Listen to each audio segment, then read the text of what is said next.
पश्चिम बंगाल में टीएमसी प्रमुख ममता बनर्जी ने साफ कर दिया है कि उनकी पार्टी राज्य में अकेले दम पर चुनाव लड़ेगी और किसी पार्टी के साथ गठबंधन नहीं करेगी। ममता बनर्जी के इस ऐलान से विपक्षी गठबंधन को तगड़ा झटका लगा है। अब इसे लेकर जुबानी जंग भी शुरू हो गई है। टीएमसी सांसद डेरेक ओब्रायन ने आरोप लगाया है कि पश्चिम बंगाल कांग्रेस के अध्यक्ष अधीर रंजन चौधरी की वजह से बंगाल में विपक्षी गठबंधन काम नहीं कर पाया। टीएमसी सांसद ने दावा किया कि Indian national development inclusive alliance के कई आलोचक हैं, लेकिन सिर्फ 2 भाजपा और अधीर रंजन चौधरी लगातार गठबंधन के खिलाफ बोल रहे थे। आम चुनाव में अगर कांग्रेस भाजपा को हरा देती है तो टीएमसी फ्रंट का हिस्सा जरूर होगी, क्योंकि टीएमसी संविधान के लिए लड़ाई लड़ रही है। ममता बनर्जी के अकेले चुनाव लड़ने के ऐलान के बाद कांग्रेस पार्टी बैकफुट पर नजर आ रही है। यही वजह है कि पार्टी के वरिष्ठ नेता जयराम रमेश ने ममता बनर्जी के ऐलान के तुरंत बाद कहा कि ममता बनर्जी के बिना विपक्षी गठबंधन की कल्पना भी नहीं की जा सकती।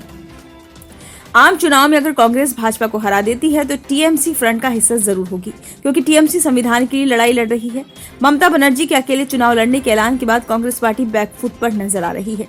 यही वजह है कि पार्टी के वरिष्ठ नेता जयराम रमेश ने ममता बनर्जी के ऐलान के तुरंत बाद कहा कि ममता के बिना विपक्षी गठबंधन की कल्पना भी नहीं की जा सकती।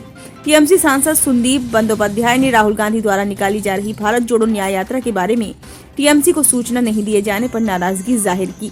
उन्होंने कहा, सीएम की शिकायत जायज है। आप बंगाल आते हैं तो गठबंधन की सबसे अहम सहयोगी पार्टी को इसकी सूचना भी नहीं देते। अच्छा होता अगर आप पहले ही इस बारे में ममता बनर्जी पर बात करते। न्याय यात्रा के लिए बंगाल को अहमियत क्यों नहीं दी गई? सीएम अकेले दम पर भाजपा को राज्य में हराने की ताकत रखती है, ये नहीं होना चाहिए। बंदोपाध्याय ने इंडिया अलायंस ममता बनर्जी के नाम पर बना था।